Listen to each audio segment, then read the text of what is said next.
네, 오늘은 숙고된 신학으로서의 그리스도론 보도록 하겠습니다. 네, 먼저 사르데스의 멜리톤 함께 보겠습니다. 멜리톤은 이냐시오와 이레네오 사이에 있는 이 세기의 중요한 인물입니다. 하느님이며 인간인 예수 그리스도는 멜리톤의 신학과 설교에서 가장 중심이 되는 주제입니다.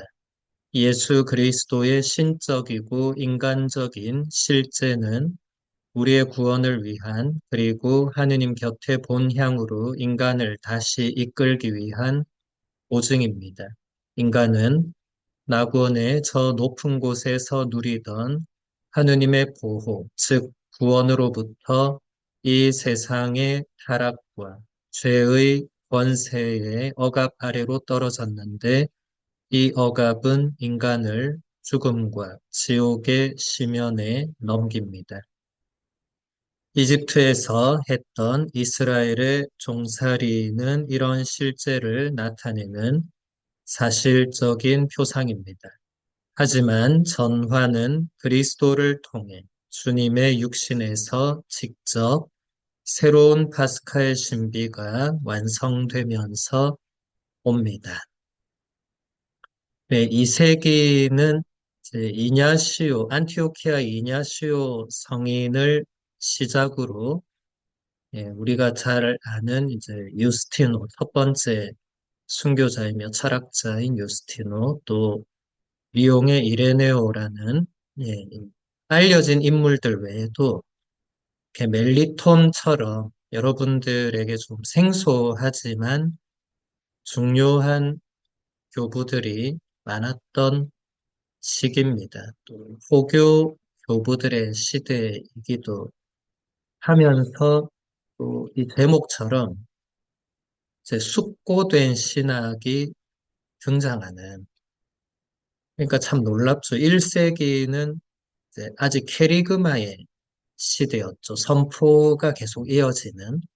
근데 바로 다음 세기에 벌써 이 신학자라고 할 수 있는 분들이 이제 등장을 한 거죠. 지금 나오는 내용들이 멜리톤의 그 신학 사상들을 이제 간결하게 정리를 한 건데, 이 세계에 벌써 이런 내용들이 나온다는 것이 놀라운 일입니다. 그래서 계속 이제 한 부분만 보도록 하겠습니다. 하느님이며 인간인 예수 그리스도, 그리고 이게 가장 멜리톤의 신학과 설교에서 중심이 되는 주제이고, 예수 그리스도께서 신적이고 또 인간적인 본성을 다 가지고 있다는 이것이 이제 우리의 구원을 위한 결정적인 보증이 된다. 이게 사실은 가장 그리스도론에서 핵심이 되는 내용입니다. 그리스도론을 너무 여러분들이 복잡하게 생각하거나 이해하실 것 없이 그리스도론의 가장 이제 핵심은 예수님은 참 하느님이고 참 인간이시다. 바로 이 부분이거든요. 그리고 그 예수님이 성부, 성자, 성령 그 삼위일체에서 그 성자에 해당되는. 예. 그리고 그 성자 예수님이 이 로고스라는 요한복음 1장에 나오는 그 로고스, 그리스 이제 철학에서 이미 광범위하게 사용되던 그 로고스, 그 하느님의 그 지성, 하느님의 말씀, 그 모든 이 정신, 영혼, 이런 영적인 것의 가장 원리가 되는 바로 그분이시다. 이제 이게 핵심입니다. 이제 이 핵심을 조금이라도 비켜가면 이제 다 이단이 되고, 이제 그게 2세기부터 벌써 영지주의, 뭐 가현론, 성부순환론, 뭐 이런 온갖 지난 시간에 봤던 또 에비온파 뭐 온갖 그 이단들이 2세기부터 거의 5세기, 6세기까지 몇백 년을 이어지거든요. 이제 그것을 우리가 조금씩 보는 건데, 이 본질은 지금 말씀드린 하느님이며 인간이신 예수 그리스도. 이것만 잘 지켜가시면 됩니다. 이제 그 다음 본문 보겠습니다. 멜리톤의 구원론은 신적이고 인간적인 실제의 단일성이라는 예수님의 존재에 대한 이해의 바탕을 둡니다. 그 안에서 육화의 사실성과 그리스도가 갖는 인간 본성의 온전함이 강조됩니다. 마르치오는 그리스도의 참된 탄생뿐만 아니라 육신의 사실성도 거부했습니다. 그에게 이 모든 것은 환영에 불과했습니다. 예, 제가 말씀드린 그대로죠. 예수님의 신적이고 인간적인 실제, 본성, 그리고 이것이 예수님이라는 그 한 존재 안에서 단일성을 이루는 것이 핵심인데, 거기서 이제 육파의 사실성, 그리스도가 갖는 인간 본성의 온전함이 강조될 수밖에 없었던 이유는 그 동시대 인물이었던 마르치온 같은 이단, 이단을 주장하는, 아현론을 주장하는 사람들이 그리스도의 참된 탄생을 거부하고 그 육신의 사실성도 거부하면서 그러면 어떻게 돼서 예수님은 참된 인간은 아니라는 거죠. 하느님은 맞는데 인간은 아니다. 이단이죠. 반대도 마찬가지입니다. 참된 인간인데 하느님은 아니다. 그것도 이단이죠. 지금은 우리가 이제 이런 모든 그 이단의 시대를 지나고 교부들이 싸우던 걸 지나고 이제 다 정리된 결과를 우리가 가지고 있으니까 이제 조금 이 받아들이는 게 쉽지만 그 시대를 상상해 보면 그것도 지금 2세기잖아요. 2세기를 상상해 보면 결정된 것이 아무것도 없었던 시대이기 때문에 이것이 얼마나 복잡하고 또 사람들도 여기서 얼마나 많은 혼란을 겪으면서 교회가 분열의 어떤 아픔을 사실 이단이라는 건 다른 말로 하면 분열이죠. 왜냐하면 이단은 한 명이 아니고요. 여기는 마르치온 뭐 이렇게 대표자 인물이 나오지만 그 추종자들 그리고 또 그렇게 이해하고 있던 사람들을 통칭합니다. 숫자상으로 우리가 정확하게 알 수는 없지만 상당히 많은 숫자가 있었겠죠. 그렇지 않으면 이렇게 굳이 역사에 기록되지 않았겠죠. 그렇죠? 그러니까 그 시대에는 이게 보통 일이 아니었던 거죠. 계속 그 본문 보겠습니다. 멜리토는 그리스도의 참된 육화에 대한 자신의 확신을 분명하게 표현하기 위해서 그리스도론의 전문 용어를 풍성하게 만든 인물입니다. 그는 성경의 표상을 받아들이고 사람을 입는다 내지 사람을 입고 있다는 표현을 기꺼이 사용했습니다. 이것은 로고스가 육신이 되었다는 요한계 문헌의 표현에 대한 그릇된 해석을 배제하기 위해서였을 것입니다. 로고스 자신이 자신에게 자신의 옷을 지었다. 무엇보다 의미 있는 것은 육이 되었다, 육신이 되었다는 단어와 개념을 각인시킨 것입니다. 네, 이제 교부들이 이런 표현들을 쓰는 이유가 여기서 잘 나오는데, 로고스가 사람을 입는다, 입고 있다. 이런 표현은 이제 성경에서 보면 바오로 사도가 우리는 그리스도를 옷 입듯이 입었다. 이제 이런 표현을 쓰잖아요. 이제 그런 표상을 빌려오는 건데, 단순히 빌려오는 것뿐만 아니라 이 각조 49권 보면 이것은 가현론을 반대하는 테르툴리아노와 히폴리토도 이런 표현을 썼다는 거죠. 그러니까 두자 육신이라는 지금 우리로서는 뭐 크게 와닿지 않지만 그때에는 가짜로 육신을 입을 수 있다. 충분히 사람들이 그렇게 생각을 할 수 있었겠죠. 그러니까 그것을 또 반대하기 위해서 이 사람을 입고 있다. 사실 이게 문법상으로는 맞지 않죠. 그렇지만, 그렇게라도 해서 그 가짜로 나타났다. 진짜 사람이 아니었다.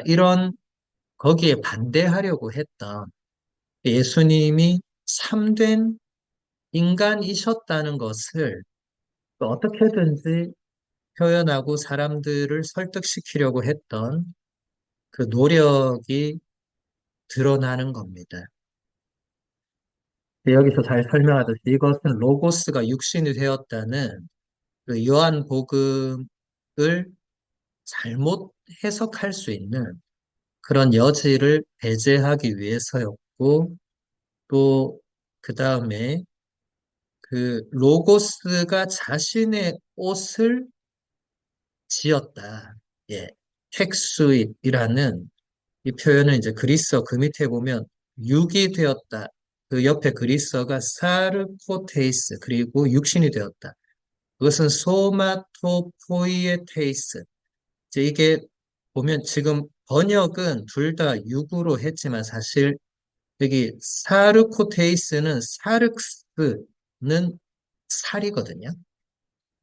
그러니까 사르코테이스 하면 이제 과거 분사 완료형으로 이제 살이 된 거고요. 그 밑에 소마토포이에테이스는 소마는 이게 육신이거든요. 이게 이제 영어로 하면 이제 바디가 되는 거죠.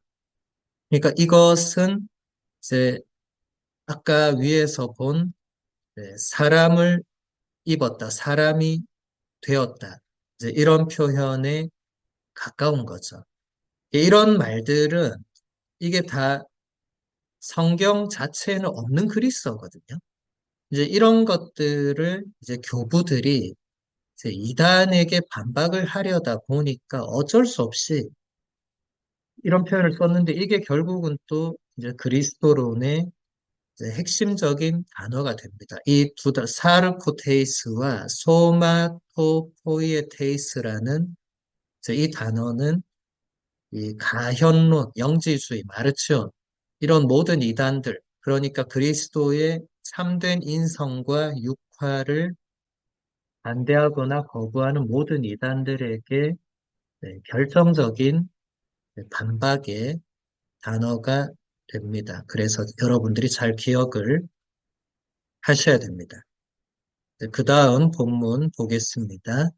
이제 더 구체적으로 그 멜리톤의 그 작품 본문들을 조금씩 직접 인용한 것을 제가 가지고 왔는데 보면 그분은 비육신적이시기 때문에 우리에게 오셨습니다. 그분은 우리의 실제로부터 하나의 육신을 지으셨습니다.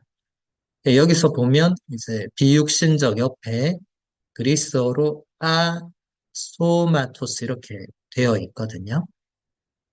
이제 그리스어 알파벳 아, 알파가 제일 앞에 지금 붙잖아요. 그러면은 이제 발음은 그냥 아로 하고 이제 아와 소마토스, 소만 아까 봤잖아요. 육신. 네. 소마토스 하면 이제 육체적인 것을 말하죠. 근데 앞에 알파가 붙으면 이게 반대의 의미가 됩니다. 그래서 아소마토스 하면 육신적이지 않은, 그러니까 예수님이 영생하시기 전에, 육화하시기 전에는 전혀 육신적인 분이 아니셨죠, 그죠? 그분은 하느님의 로고스였고 영적인 존재죠. 그런데 이제 육신을 입으신 거죠. 동정녀 마리아를 통해서 인간이 되시는 이제 이것을 이제 교구들이 어떻게든 이단들의 그 이단적인 오류로부터 제대로 표현하기 위한 정말 엄청난 노력의 이 결과물들이 다 여기 지금 나오는 건데 어떻게든 그걸 표현하고 있죠. 그래서 우리의 실제 혹은 형태로부터 옆에 라틴어로 ex formazione nostra 그리고 그 다음에 하나의 육신을 지으셨다. 아까 텍스이라는 네, 그 단어가 여기서 사용이 되고 있는데 그러니까 예수님은 가짜 육신을 그냥 가지고 잠깐 그냥 그 보여주는 그 가연론을 라틴어로 도체티스무스라고 그 원어는 그리스어 도케오라는 동사인데 이것은 그냥 겉으로 그렇게 보이는 걸 말하거든요. 실제로 그런 육신이 아니고 그냥 사람들이 볼 때는 육신인 것처럼 보였지만 사실은 아니었다는 게 이단의 주장이고 그래서 이 교부들은 여기 엑스 포르마지오네 노스트라 하면 우리의 포르마 영어로 폼을 생각하시면 되죠. 우리가 가지고 있는 이 형태, 우리가 지니고 있는 이 폼을 똑같이 받으셨다는 거예요. 여기서부터 하나의 육신을 로고스가 입으시고 본인이 직접 그것을 옷을 만드셨다는 이런 표현까지 쓰면서 그 사실성을 강조를 한 겁니다.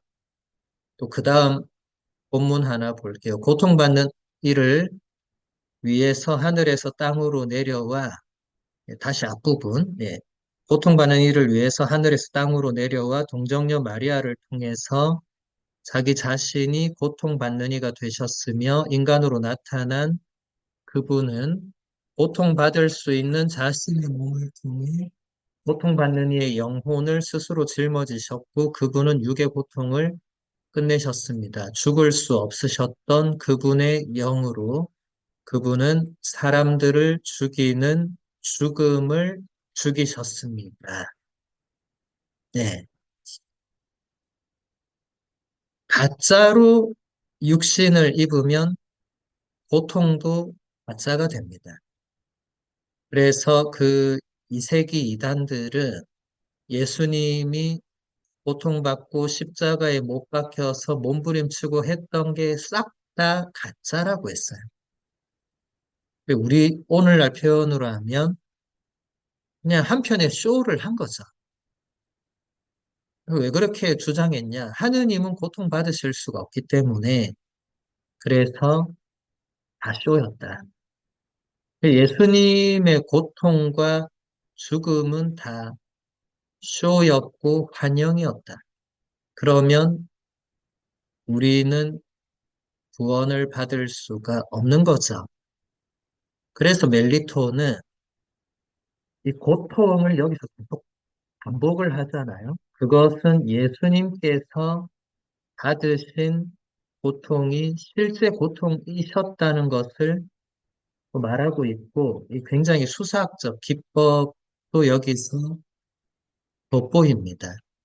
예수님이 그렇게 하신 이유도 고통받는 인간을 위해서 고통을 받으신 거고, 그것은 이사야 예언서에 나오는 주님의 종의 노래가 이미 예언한 내용이기도 하고, 또 고통받을 수 있는 육신을 통해서 고통받는 인간의 영혼을 스스로 짊어지시고 그렇게 함으로써 그분은 이제 육신의 고통을 끝내실 수 있었다. 그래서 죽을 수 없으셨던 분이 사람들을 죽이는 죽음을 죽이셨다. 이 굉장히 수사학적 기법이에요. 이제 죽음이 계속 반복이 되죠.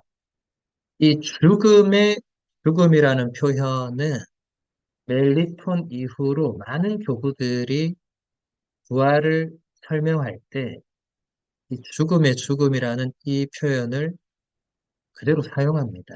아우구스티노 성인도 이 표현을 쓰거든요. 이 수사학적 기법의 하나이기도 하지만 그만큼 예수님의 그 실제 죽음을 어, 사실적으로 표현한 것이기도 하죠. 예수님은 죽은 척한 게 아니고 실제로 죽으신 거죠. 정말로 죽으신 거죠. 그렇게 함으로써 죽음을 죽이시는 예수님의 부활은 죽음의 죽음이 됩니다. 오늘날 우리는 이런 수사학적 기법 이런 걸 전혀 배우지 않고 이제 그런 것을 사용하지도 않으니까 그냥 단순 반복 정도로 지금 느끼시는 분들이 많으실 건데 사실은 단순 반복은 아니고요. 이 굉장한 표현들입니다. 이런 표현들은 아무나 그냥 쓸 수 있는 표현들은 아닙니다. 멜리토는 그리스도의 신적이고 인간적인 본성에 대한 이 세계의 가르침을 요약하는 것으로 여겨질 수 있는 문장을 이렇게 각인시켰습니다. 인간으로서 묻히고 죽은 이들로부터 하느님으로서 부활하셨습니다. 그분은 진정한 하느님이시며 인간이셨기 때문입니다.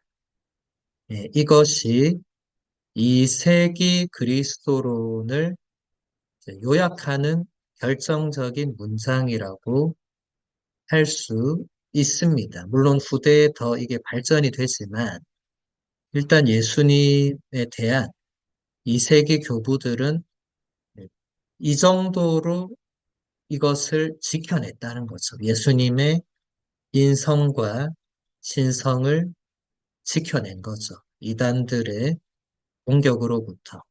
지금 여러분이 보면 특별한 문장이 아닐 수 있어요. 벌써 우리는 다 교리서를 통해서도 배우고 이제 많이 듣고 하다 보니까 아니 이게 뭐 크게 뭐 중요한 문장인가 이렇게 느끼는 분들이 계실 수 있지만 제가 아까도 말씀드렸다시피 이 세기라는 그 실제 상황에서는 이런 한 문장이 굉장히 특별한 겁니다.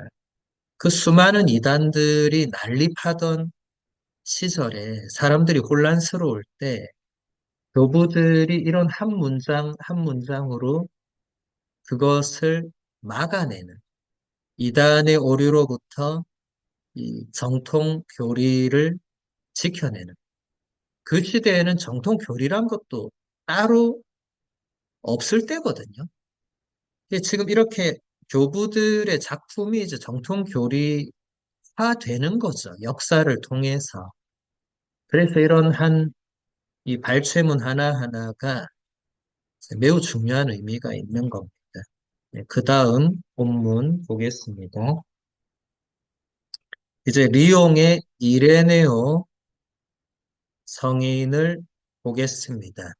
각주 보면 풀만 지난 세기에 이제 아주 중요한 개신교 신학자인데 그분이 이렇게 얘기를 해요. 19세기의 구원 역사 학파의 신학에 이르기까지 그리스도교 선포의 성패가 구원 역사에 달려 있으며 예수 그리스도의 역사적 구원 업적이 구약 성경에서 그리스도의 재림에 이르는 그 선의 중심을 이룬다는 것을 이레네오만큼 분명하게 인식한 신학자는 없었다. 개인적인 주장이기도 하지만 어, 단순히 개인 주장이 아니고 그 정도로 이레네오 성인은 초창기 인물인데 초창기 인물임에도 불구하고 이 예수 그리스도의 역사적인 구원 업적이 전체 구원 역사에서 그 중심에 있다는 그것을 가장 분명하게 인식하고 또 그것을 자신의 작품에서 구체화시켰던 정말 중요한 인물 중에 한 분이라는 겁니다. 물론 이레네오 정인도 시대적 한계가 있고 또 그 시대의 이단을 반박하는 이레네오 성인의 대표적인 작품의 이름도 그냥 이단 반박이거든요. 가장 그 시대의 맹위를 떨쳤던 영지주의와 평생을 싸운 인물인데 그러면서도 이 예수님의 그 역사적인 그 구원 업적의 그 중요성을 가장 인식하고 있었던 특별한 성인. 예, 오늘날에도 있는 프랑스 리옹, 그 중요한 도시죠, 오늘날에도. 거기에 주교로서, 음, 프랑스가 배출한, 어떻게 보면 가장 첫 번째 중요한 인물이라고 할 수 있겠죠. 프랑스 지역에서 나온 가장 중요한 첫 번째 인물이 이레네오입니다. 그래서 본문 보면 이레네오는 영지주의적, 가현론적 환상에 대항하면서 그리스도교의 가르침을 내세운 인물입니다. 특별히 두드러지는 영지주의자 바실리데스와 발렌티노 그리고 마르치온의 사상을 보면 각각 매우 상이한 여러 세력이 영향을 끼쳤음을 알 수가 있습니다. 발렌티노의 체계 안에서 복잡하게 구성된 중간 세상인 플레로마는 위에 계신 하느님으로부터 하위의 세상을 분리시킵니다. 하위의 세상과 그 위의 세상 사이에서 인간 안에 놓여진 신적 불꽃을 구할 구원의 드라마가 전개됩니다. 네, 이레네오의 이단 반박을 보면 이제 바실리데스도 나오고 발렌티노도 나오고 마르치온도 나오고 이게 우리가 지금 그냥 이렇게 보는 차원보다는 훨씬 이 대표자의 이름으로 나오는 여러 세력, 여러 공동체, 그러니까 많은 사람들이 그 영지주의와 가현론, 마르치온 이런 그 영향 아래에 있었다는 것을 알 수가 있다는 거죠. 그러니까 우리가 생각하는 이상으로 상상할 수 있는 그 이상으로 이 세기의 그리스도교는 매우 혼란스럽고 그 이단의 위협은 매우 위험했다는 겁니다. 그리스도교가 시작하기도 전에 이단들이 이 정도로 막강했다는 거예요. 그리고 그들의 그 체계는 매우 복잡하고 이 플레로마라는 이 발렌티노가 설계한 이, 이 세상은 굉장히 복잡하거든요. 그게 보통 사람은 그걸 들어도 이해가 안 되고 근데 이게 굉장히 교묘하게 또 근데 굉장히 세분화된 그런 복잡한 이 사상을 전개하면서 이것을 제대로 아는 게 이제 영지. 그 영지는 말 그대로 이제 영적으로 안다는 거잖아요. 그걸 제대로 알기 위해서는 이제 자기들에게 와서 배우고 또 거기서 이제 단계별로 막 또 올라가야 되고. 근데 이런 그 시스템이 오늘날까지도 놀랍게도 2000년이 지난 오늘날까지도 이단 사이비들이 그대로 사용하고 있는 시스템입니다. 그러니까 발렌티노나 바실리데스 같은 사람들은 왜 아직도 우리가 이 사람들의 이름을 봐야 되고 이 사람들의 사상을 또 봐야 되냐면 그 뒤로 2000년 동안 이런 비슷한 이단이나 사이비가 계속해서 나타났기 때문에 그렇습니다. 아직까지도 이단 사이비들은 이런 신적 불꽃을 받아야 된다. 이걸 받기 위해선 자기들한테 와서 뭐 제사를 드려야 된다. 뭐 돈을 내야 된다. 영지를 더 배워야 된다. 똑같은 요소를 그대로 사용합니다. 놀랍게도 그들도 공부를 많이 했을 거예요. 사람을 끌어들이려면 공부를 해야 됩니다. 공부 안 하고 대충 끌어들이면 다 폭로가 되니까. 근데 그게 그 근본적인 것은 이런 요소가 그대로 있다는 거거든요. 이제 그 다음 본문 보겠습니다. 이 영지주의자들 사상에 따르면 그리스도는 인간을 구원하기 위해서 세상에 내려온 에온입니다. 이 상위의 그리스도는 하위의 예수와 하나가 되지만 복음서가 말하는 그리스도가 되는 것은 아닙니다. 왜냐하면 물질은 근본적으로 악하기 때문에 신적인 것과 물질의 어떠한 결합도 생각할 수 없습니다. 지상 그리스도의 행위와 말씀은 단지 중간 존재들이 있는 상위의 세상 안에서 벌어지는 실제의 표상일 뿐입니다. 구원은 지상의 가시적인 세상과 타락한 인간이 육과 영혼을 지니고 하느님께로 되돌아가는 것에 있지 않고 타락한 신적 부분이 신성으로 복귀하는 것에 있습니다. 이러한 복귀는 삶을 통해서 이루어집니다. 이게 영지주의자들, 발렌티노와 바실리데스 이런 사람들의 사상입니다. 여러분이 이거 뭐 굳이 열심히 아실 필요는 없고, 제가 아까 말씀드린 대로 이제 이런 것들은 삶을 통해서 이 특별한 이 영적 지혜를 통해서 이제 이런 식으로 갖다 붙이잖아요. 이제 그러면 사람들이 아무리 똑똑하고 뛰어나고 사회적으로 잘난 사람이라도 그 이단과 사이비에 들어갈 수밖에 없고 거기서 시키는 대로 할 수밖에 없고 돈을 갖다 바칠 수밖에 없습니다. 왜냐하면 이것은 사회적으로는 이걸 알 길이 없거든요. 이런 영적 지혜, 신적 불꽃은 그 서울대나 카이스트에서 얻을 수 있는 게 아니에요. 이제 그러다 보니까 서울대를 나오든 카이스트를 나오든 이단 사이비에 빠질 수밖에 없는 겁니다. 의사든 변호사든 아무리 뭐 잘 나가고 똑똑하고 다 필요 없습니다. 이제 이런 이론 앞에서는 넘어갈 수밖에 없는 거죠. 이제 그 다음 본문 계속 보겠습니다. 마르치온에게 특징적인 것은 극단적인 이원론입니다. 그는 구약의 하느님과 그와 다른 신약의 하느님 등 두 신의 존재를 주장했습니다. 예수 그리스도는 신약 성경이 말하는 하느님의 아들이지만 마르치오는 그리스도가 거의 양태론적으로 아버지에게 가까이 있는 것으로 보았습니다.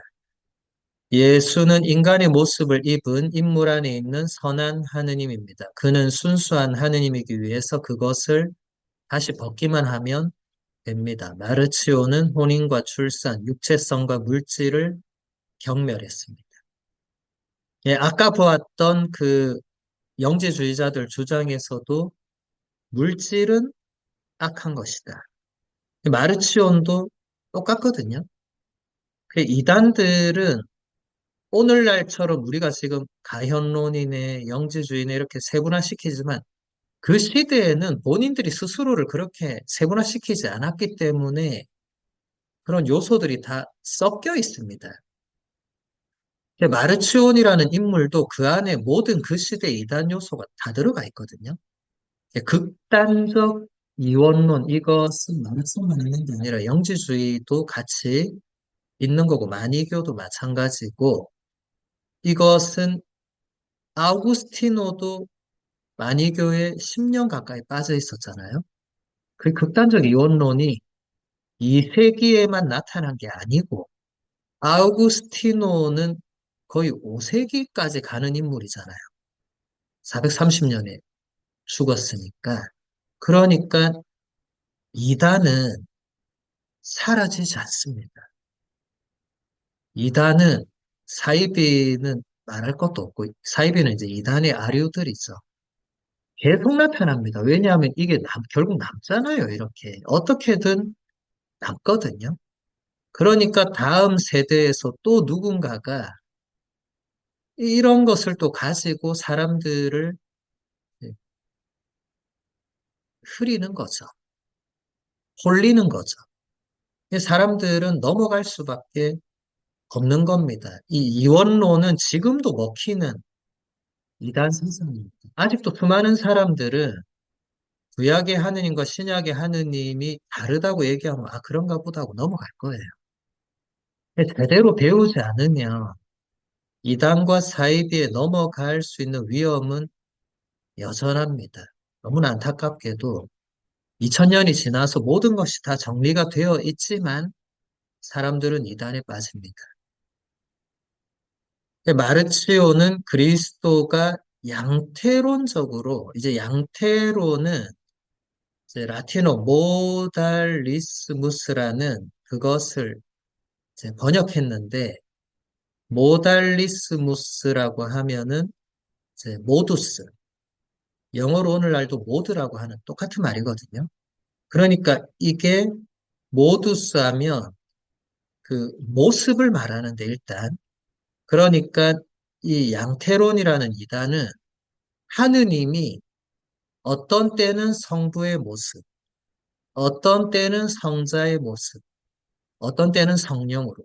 그러니까 한 분이신 하느님이 그때그때 모습만 다르게 나타나셨다라는 이단입니다. 그래서 이것을 이제 테르툴리아노가 그렇다면 이제 성부 하느님이 순환을 받는 것이 되니까 성부 순환 론자들이다.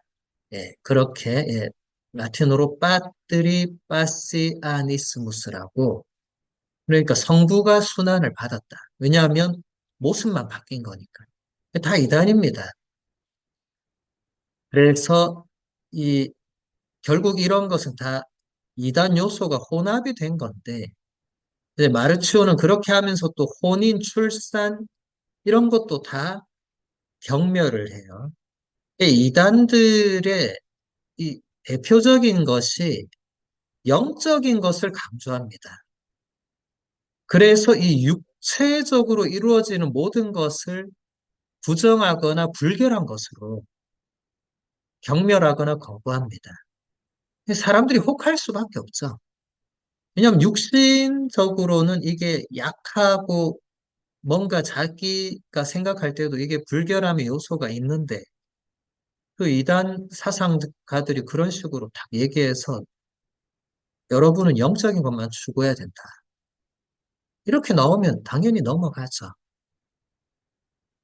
여러분 육신을 부정하는 순간부터 이단입니다. 육신은 하느님께서 나에게 주신 소중한 선물이죠. 육신이 없으면 어떻게 영혼이 혼자 둥둥 떠다녀요? 말도 안 되죠. 그 육신은 가짜다, 뭐다, 그렇게 함부로 말할 수 없고, 육신을 거부하려는 많은 이유 중에 하나가 이제 고통 때문인데, 왜냐하면 여러분들도 인생을 오랫동안 살아오면서 너무 많은 고통을 육신을 통해서 받잖아요. 뭐 뼈가 하나 부러져도 얼마나 고통스럽고 오래 고생을 합니까? 이제 그러다 보니까 많은 분들이 아유 진짜 이 좀 육신의 고통을 안 받았으면 누구나 그런 생각을 하는데 이제 이단이나 사이비에서 그래 그 육신은 악한 거다. 너는 육신에서 벗어나야 된다. 이 사람이 혹하죠 그러면. 그래 정말 이 고통에서 벗어나고 싶다. 병원에 아무리 가도 이게 안 낫는데 그 이단 사이비에서 한 방에 그걸 해결해 준다고 하니까 얼마나 좋습니까? 그렇게 해서 가는 순간 육신의 고통이 없어지기는커녕 인생 자체가 더 큰 고통의 수렁에 빠지게 됩니다. 정말로 조심하셔야 됩니다. 그 다음 본문 보겠습니다. 이레네오는 우리 주님의 본질에 대한 공격에 맞서서 신앙의 유산을 보존하는 것을 자신의 과제라고 생각했습니다. 이것은 무엇보다 예수 그리스도의 진정한 육화와 구원 행위의 참된 역사성을 강조하고 성경과 전승으로부터 이를 증명하는 것입니다. 하느님이며 인간인 이 참된 그리스도는 우주와 역사 안의 모든 이원론에 맞서서 일치의 정수이며 실제적인 중심이 되어야 합니다. 이 모든 것은 성경과 전승에서 증명되어야 합니다. 예, 이게 다 이레네오 성인의 중요한 사상들이고 이것은 지금까지도 기준이 되는 정말 핵심적인 내용입니다. 이레네오 성인은 정말 특별한 인물이었거든요. 그 2세기의 그 초반에 이 정도로 정말 이 숙고된 신학이라는 표현을 붙여도 그것조차도 능가하는 그 엄청난 그 사상을 가지고 있었던 거죠. 정말 놀라운 분들입니다. 단순히 그냥 이단을 막아야 된다. 그런 차원을 넘어서서 이제 신앙의 유산. 여러분 가톨릭 교회 교리서 배울 때 기억나실 겁니다. 첫 시간에 그 요한 23세 교황님과 성요한 바오로 2세 교황님이 이 신앙의 유산이라는 표현을 쓰죠. 데포지토 피데이. 이제 데포지타레. 영어도 디파짓 하면 뭐죠? 그 맡기는 거잖아요. 맡겨진 것. 우리에게 맡겨진 그 신앙의 그 모든 유산을 보존하는 것이 교회의 역할인데 무엇보다도 교부들이 그것을 자신의 사명으로 생각했고 그렇게 생각한 거의 첫 번째 인물이 이레네오였습니다. 물론 안티오키아 이냐시오 성인과 유스티노 성인 또 멜리톤 이런 분들도 그런 생각을 가지고 있었죠. 그러니까 그런 작품을 쓰고 이단과 싸웠는데 이제 이레네오 성인은 그것을 아주 구체적으로 자신의 작품에서 표현을 한 거죠. 이 신앙의 유산을 보존하는 것은 다른 말로 하면 여기 나오듯이 예수 그리스도의 진정한 육화 그리고 그분의 구원 행위의 참된 역사성을 강조하고 성경과 전승으로부터 이것을 증명해내는 것. 이게 그 모든 이단의 공격과 반박과 오류 또 로마 제국의 박해로부터 가톨릭 교회가 지켜냈던 그리고 행했던 것입니다. 역사 안에서. 우리는 많은 빚을 지고 있습니다. 이분들에게.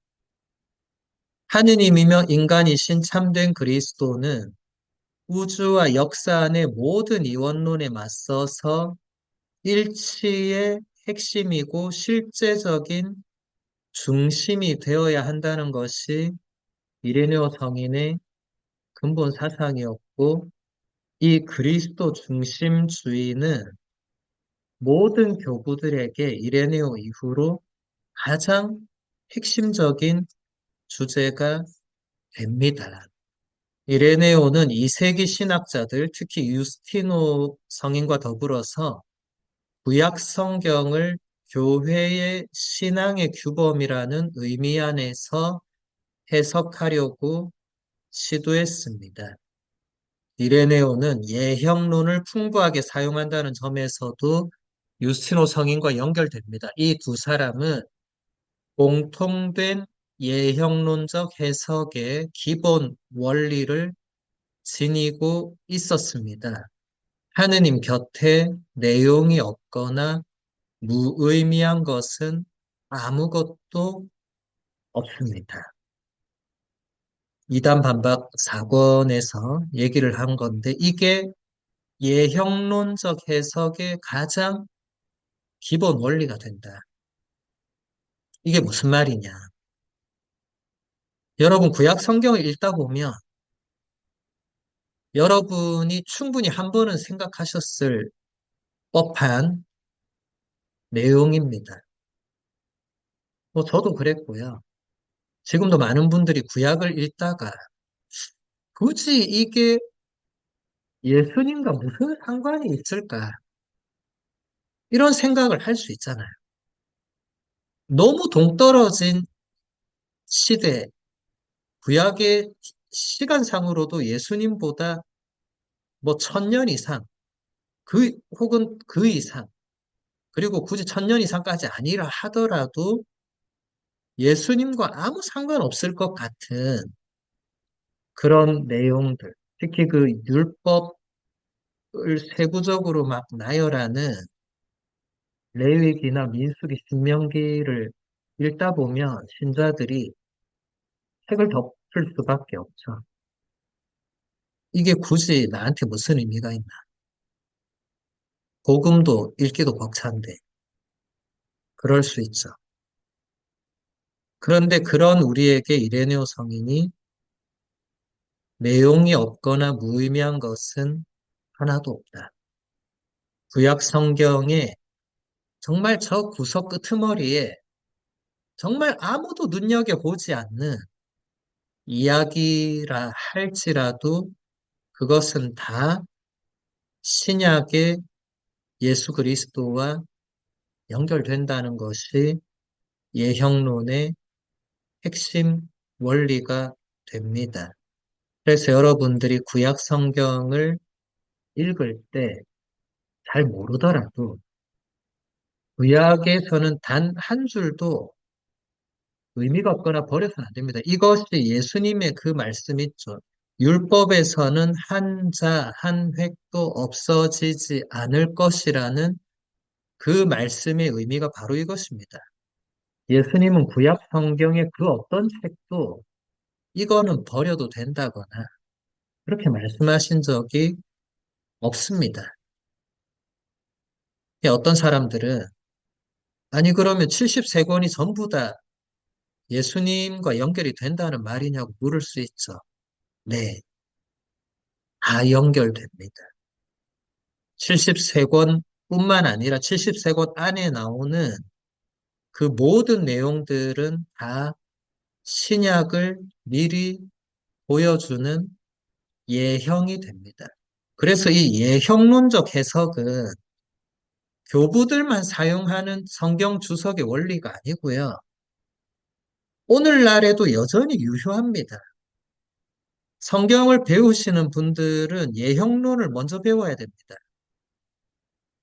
이걸 모르고 성경을 읽어서는 성경을 제대로 읽어낼 수가 없습니다. 그 다음 본문 보겠습니다. 누군가 성경을 주의 깊게 읽으면 그리스도에 대한 말씀과 새로운 소명을 위한 예형을 그 안에서 발견할 것입니다.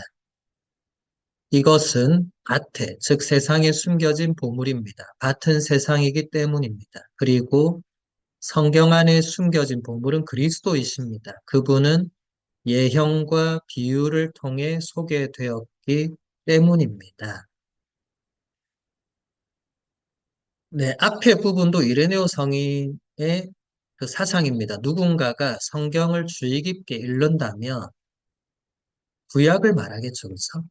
그리스도에 대한 말씀과 새로운 소명을 위한 예형, 예, 그 옆에 라틴어로 프레피구라치오, 이제 라틴어로 프레라는 전치사는 이제 미리, 이제 앞서는 거죠.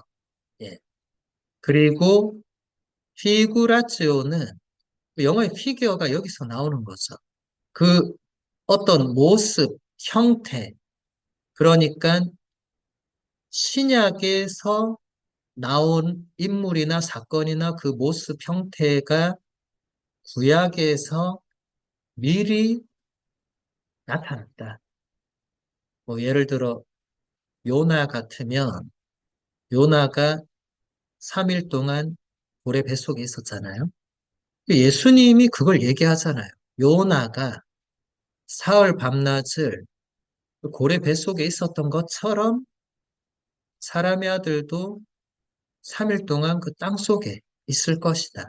그러니까 요나는 3일 동안 예수님이 땅에 묻히고 저승에 가시고 하는 그것을 미리 보여주는 인물이 된다고 예수님도 이미 예형론을 가르쳐 주고 계셨죠. 바오로 사도도 그 편지에 보면 이스라엘 백성이 홍해를 건너간 것은 그것은 바로 세례성사를 미리 보여주는 것이었다. 이미 성경 안에도 예언론적 해석이 다 나옵니다. 교부들은 그것을 훨씬 더 이제 확장시킨 거죠. 그런데 오늘날 그것을 전혀 고려하지 않거나 무시하고 성경을 읽고 성경을 배운다? 그 말도 안 되는 거죠.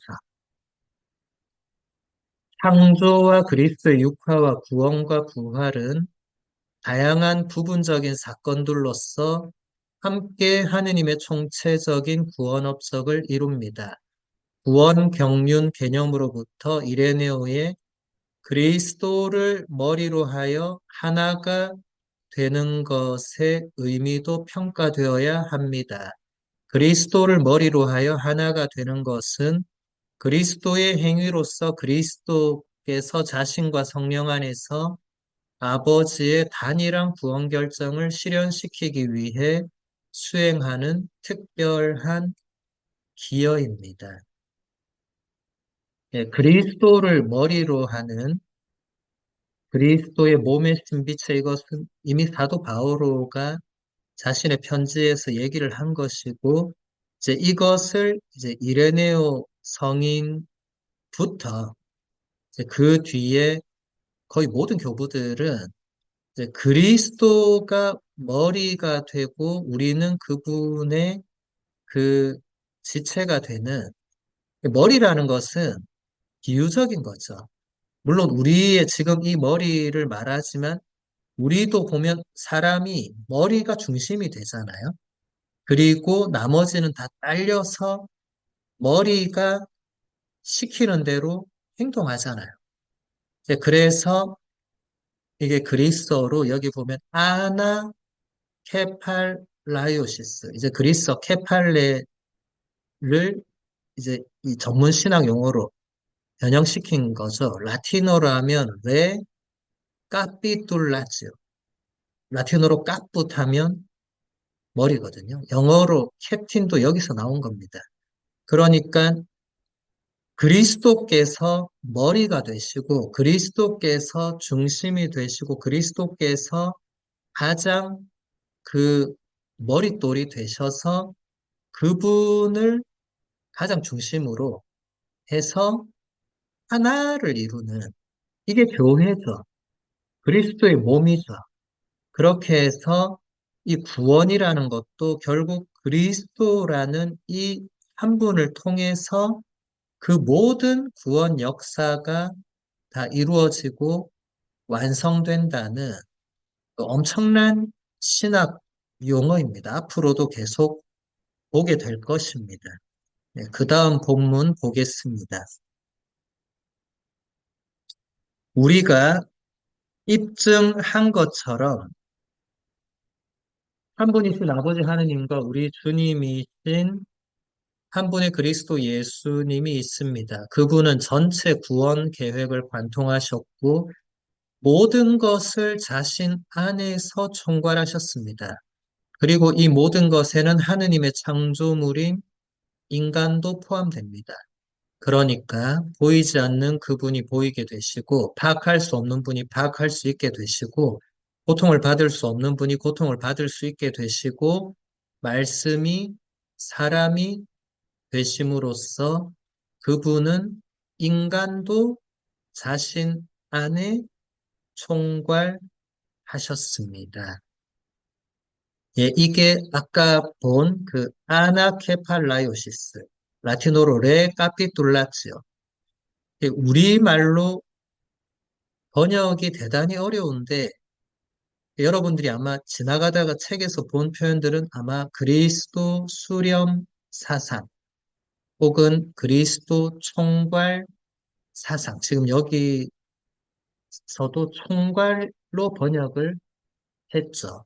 이제 수렴하다, 총괄하다, 모으다 이런 게 다 그 아나케팔라요시스, 레카피툴라치오를 번역을 한 건데 아무래도 좀 어색합니다. 왜냐하면 이 없는 말이고 표현하기가 매우 한 단어로는 사실 표현이 불가능한 내용을 담고 있기 때문에 이 예수님이 모든 것을 당신 안에 모아들이셔서 그러기 위해서 당신이 네, 인간이 되셨고 그것을 이레네오 성인이 지금 이단반박 3권에서 보이지 않는 분이 보이게 되셨고 파악할 수 없는 분이 파악할 수 있는 분이 되셨고 고통을 받을 수 없는 분이 고통을 받을 수 있게 되셨다. 이것이 바로 말씀이 사람이 되신 사건인데 이것은 결국 인간도 당신 안에 다 모아들이시는 이제 예수님의 구원 업적이 되는 거죠. 각주 52를 보시면 세상과 역사 그리고 인간은 머리이신 그리스도를 통해서 하느님께로 다시 인도됩니다. 로고스를 통해서 세상과 인간에게 이미 이루어졌던 하느님의 모든 업적은 그리스도의 육화 안에 집약됩니다. 하느님의 업적은 완성되고 이제 그리스도 안에서 온 세상과 역사를 충만하게 합니다. 이것이 그리스도 수렴 사상의 가장 핵심적인 내용이 됩니다. 그러니까 구약의 모든 그 하느님께서 이루신 업적은 그리스도의 육화, 말씀의 강생, 로고스의 그 탄생, 이 사람이 되신 그 사건 안에 그게 다 모아지고 그리고 이제 하느님의 그 모든 구원 업적은 예수 그리스도라는 그분, 그리고 그분의 탄생뿐만 아니라 그분의 공생활, 그분의 말씀, 그분의 순환, 죽음, 부활, 승천, 영광, 이런 모든 것으로 이제 온 세상과 인류 역사 전체를 충만하게 만든다. 이것이 아나케팔라이오시스, 레카피툴라치오. 이게 이레네오 성인의 그 그리스도 중심 사상, 그리스도 수렴 사상의 핵심이 되고 이게 이레네오 성인 이후로 모든 교부들이 따랐던 사상입니다. 그 다음 본문 보겠습니다. 영지주의와의 논쟁을 보겠습니다. 3세기 초반에 동방에선 오리게네스, 서방에선 테르툴리아노에 의해서 그리스도론의 지속적인 발전을 위한 기초가 놓이게 됩니다. 물론 각주를 보면 유스티노 성인이 그 전에 이미 사전 작업을 했고 우리가 지금 보고 있는 이레네오 성인이나 뭐 멜리톤 또 그 앞에 이냐쇼 성인 다 마찬가지입니다. 교부들을 통해서 그리스도로는 지속적으로 발전을 합니다.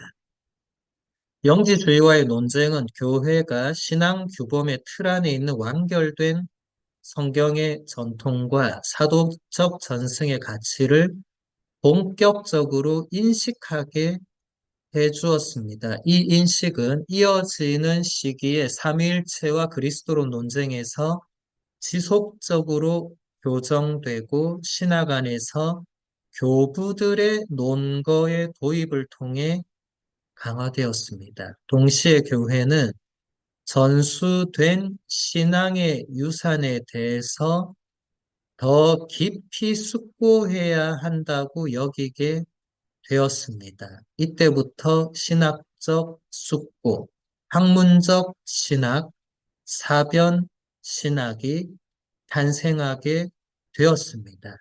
이 탄생의 주춧돌을 놓은 인물이 동방은 오리게네스, 서방은 베르툴리아노라고 할 수 있습니다. 이단이 왜 중요하냐?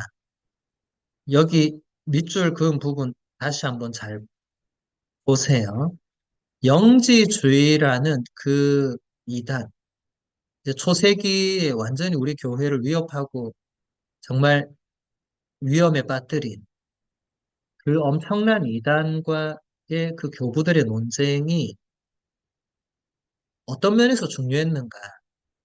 이단이 없었으면 교부들이 여기 밑줄 근 보시는 대로 교회가 신앙 규범의 틀 안에 있는 완결된 성경의 전통과 사도적 전승의 가치를 본격적으로 인식하는 계기가 바로 이단과의 논쟁을 통해서 이단하고 논쟁을 하는데 성경이라는 근본 텍스트는 똑같거든요.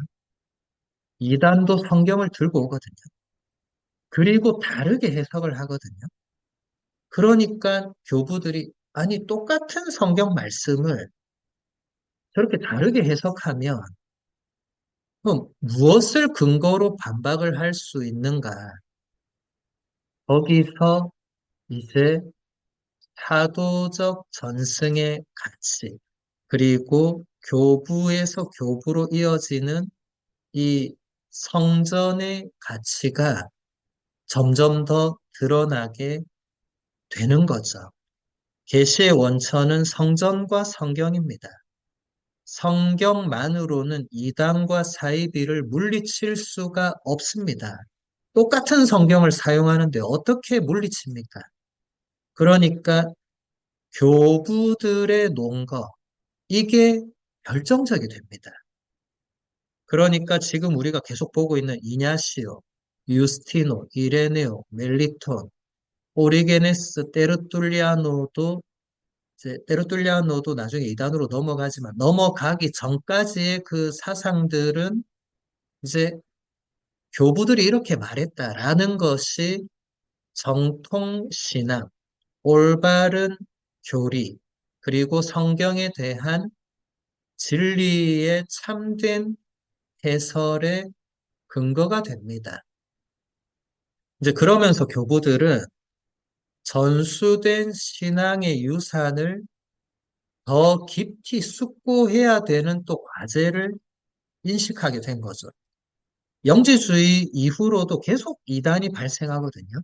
이제 그러다 보니까, 이게 이단도 끝이 없지만, 우리가 물려받은 신앙의 유산에 대해서도 이것을 더 깊이 숙고를 해야만 하는, 예를 들어서 하느님이 한 분이신데, 성자와 성령이라는 또 다르게 표현되는 하느님과 같은 분들에 대해서 표현을 하려면 이단적인 요소를 물리치고 또 표현하려면 이제는 성경에 나오는 용어만으로는 그 표현이 한계가 있는 거죠. 그래서 아까 우리가 봤던 그 소마토스 이런 거 있죠. 사르코테이스 이런 표현들을 이제 점점 이제 숙고되는 표현이 나올 수밖에 없는 겁니다. 예수님이 그냥 사람이 되셨다고 하니까 그거 가짜라고 또 주장을 하면 그 같은 성경만 가지고는 가짜에 대해서 반박이 안 돼요. 그러니까 교부들이 더 숙고된 표현. 그러다 보니까 그 시대의 언어, 당연히 철학이죠. 철학적 용어들을 가져올 수밖에 없었고, 때르툴리아노는 더 과감하고 대범하게 법률 용어도 가져오고, 군대에서 쓰는 군대 용어도 다 가져옵니다. 어떻게든 써야 되니까. 그리고 아예 뭐 없는 용어를 만들기도 하고, 그렇게 하면서 이 이단을 물리치는 기능만 하는 것뿐만 아니라 그게 결국은 오늘날의 그 신앙의 언어가 또 되는 거죠. 근데 성경만으로는 안 되는 부분을 이제 교부들이 해 나가면서 이것도 다 성전이 되는 겁니다. 성전이 없이는 성경을 제대로 말할 수 없죠. 그러면 이단 사이비들과 같이 그냥 갈 수밖에 없는데 이단과 사이비는 같이 갈 수 있는 그런 부류가 아닙니다. 인간적으로 그들을 멀리하는 차원이 아니라 그 사상은 우리의 구원론과 우리 그리스도교가 지켜온 그 신앙의 유산에 맞지 않기 때문에 그것은 버릴 수밖에 없는 겁니다. 그래서 여러분, 이단과 사이비는 제가 우리 중강에도 몇 번 이단 중에서도 배울 수 있는 요소는 제가 배워와서 조금 알려드리고 했잖아요. 사실 그런 것도 굉장히 조심스럽게 진행이 된 거고, 그 외 나머지는 무조건 다 버려야 됩니다. 그래서 여러분들, 호기심은 가질 수 있겠지만, 인간적으로, 어, 그것을 더 호기심이 행동으로 가거나 그렇게 될 때는 매우 위험하다. 예. 제가 중강의 때 예전에 뭐, 마르틴 루터나 벨라지오의 사상들을 조금 다뤘을 때는, 어, 그런 전혀 위험하지 않은 정말 순수한, 왜냐하면 이단도 그 당시에는 이단이 아니거든요.